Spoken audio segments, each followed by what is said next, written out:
अस्सलाम वालेकुम जी दोस्तों, है मेरे मामू जी आ ते शेखुपुरा खालद रोड ते इस टाइम असी मौजूद हाँ ते इत्थे इन्हां दी दुकान आ माशाल्लाह जी।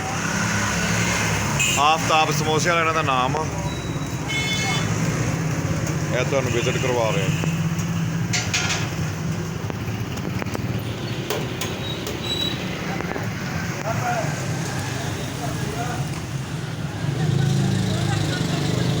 ਇਹ ਜਿਹੜੇ ਮਿੱਠੇ ਪਕੌੜੇ ਨਿਕਲਦੇ ਉਹਨਾਂ ਦੀ ਤਿਆਰੀ ਉਹਨਾਂ ਵਾਸਤੇ ਹੋ ਰਹੀ ਆ।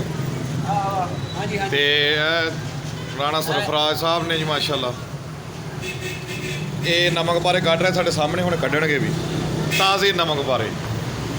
ਇਹ ਦੇਖਿਓ, ਖਾਵਾਂਗੇ ਅਸੀਂ ਵੀ।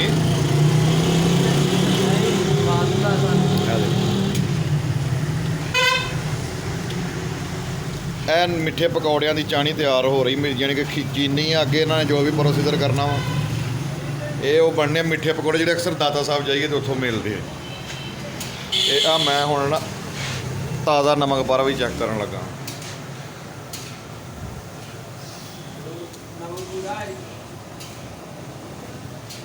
बड़े खस्ता ते बड़े मज़ेदार जी, पूरा नमक हर चीज़।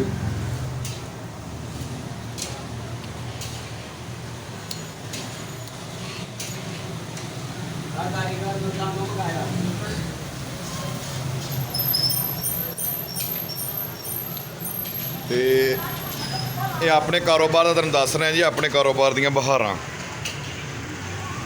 यह दुध वा जी, कढ़ाई वाला दुध, इहनूं खालस दुध ते कढ़ाई वाला जी।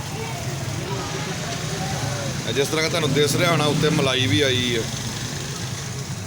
अक्सर ही आ जलेबियां पा के ते विच खाण दा जिहड़ा अपना ही स्वाद है।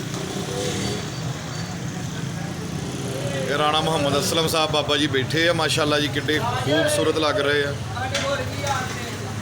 ये रात 2-3 बजे तक इन्हां दी ड्यूटी है जी माशाल्लाह, इदां ही काम चलदा। ते दोस्तों तुहानूं दिखाउण दा मकसद ये भी तुहाडे नाल मैं शेयर करांगा। मैनू कोई कैमरामैन जिहड़ा मेरा ना थोड़ा जिहा मसरूफ आ, यूं ही होंदा वा।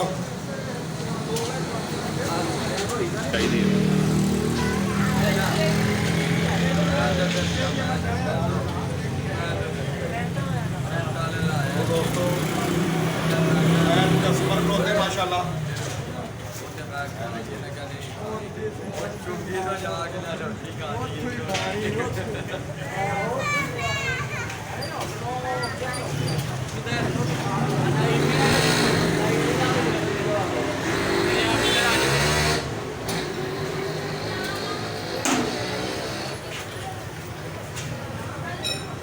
उधर भी ख्याल रखो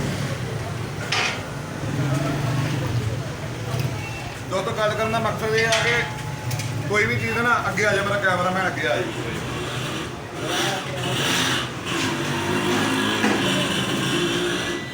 दोस्तों गल करने का मकसद ये है, माशाल्लाह इन्हां दा अपना कारोबार है।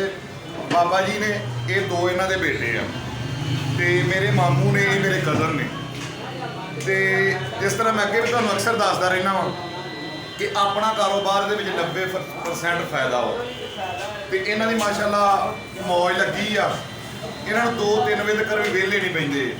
ते तुसीं ये देख रहे हो कि दुकान इन्हां ने बनाई सामने, देख इन्हां दी परचून की दुकान है, एक जना वो चलांदा वा।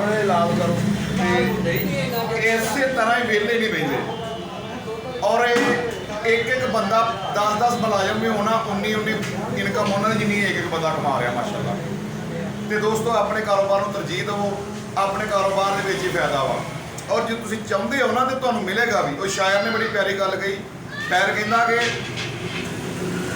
चोग जिन्हां दी मोती हुंदी ते ओह नहीं चुगदे दाने, लेख जिन्हां दे गोशत लिखिया मिलदा जोर तगाने। तो दोस्तों हर बंदा जो चाह लेता, कोशिश कर लेता, ऐटोमैटिकली अल्लाह दी ज़ात उहदे वास्ते रस्ते बना देंदी है। तो ये हुण माशाल्लाह तुहानूं अज विजिट करवाया। ये शेखुपुरे खालद रोड ते इन्हां दी दुकान आ। तो इस दुकान से माशाल्लाह अच्छी खासी इन्हां दी इनकम आ। तो मैं सारे वेखण वाले दोस्तों को कहूँगा मेरा चैनल जरूर सबसक्राइब करो, लाइक करो, शेयर करो और मैनूं कमेंट च दस्सिया भी करो कि वीडियो कैसी बनी। सारे दोस्तों को अस्सलाम वालेकुम जी। मैं बाबा जी तक एक बार ले जावांगा तो बाबा जी नाल चंद गल्लां होणगीਆਂ। उस तो बाद ਅਸੀਂ ਆਪਣਾ ਕੈਮਰਾ ਔਨ ਕਰ ਲਵਾਂਗੇ। ਅਸਲਾਮ ਵਾਲੇਕਮ ਜੀ ਬਾਬਾ ਜੀ। ਵਾਲੇਕੁਮ ਸਲਾਮ। ਅੱਛਾ, ਇਹ ਤੁਹਾਡੇ ਬੇਟੇ ਆ ਜੀ ਮਾਸ਼ਾਅੱਲਾ। ਹਾਂਜੀ, ਇਹ ਪਹਿਲੇ ਕੀ ਕੰਮ ਕਰਦੇ ਸੀ? ਪਹਿਲੇ ਵੀ ਮਠਿਆਈ ਦਾ ਕੰਮ ਕਰਦੇ ਸੀ ਬਚਪਨ ਤੋਂ ਹੀ। ਅੱਛਾ। ਤੇ ਉਸ ਤੋਂ ਬਾਅਦ ਹੁਣ ਆਪਣਾ ਕਾਰੋਬਾਰ ਬਾਹਰ ਚਲੇ ਗਏ ਸੀ, ਬਾਹਰ ਤੋਂ 4 ਸਾਲ ਰਹੇ ਨੇ, ਬਾਹਰੋਂ ਆਏ ਆ ਤਾਂ ਹੁਣ ਆਪਣਾ ਕਾਰੋਬਾਰ ਕਰ ਲਿਆ।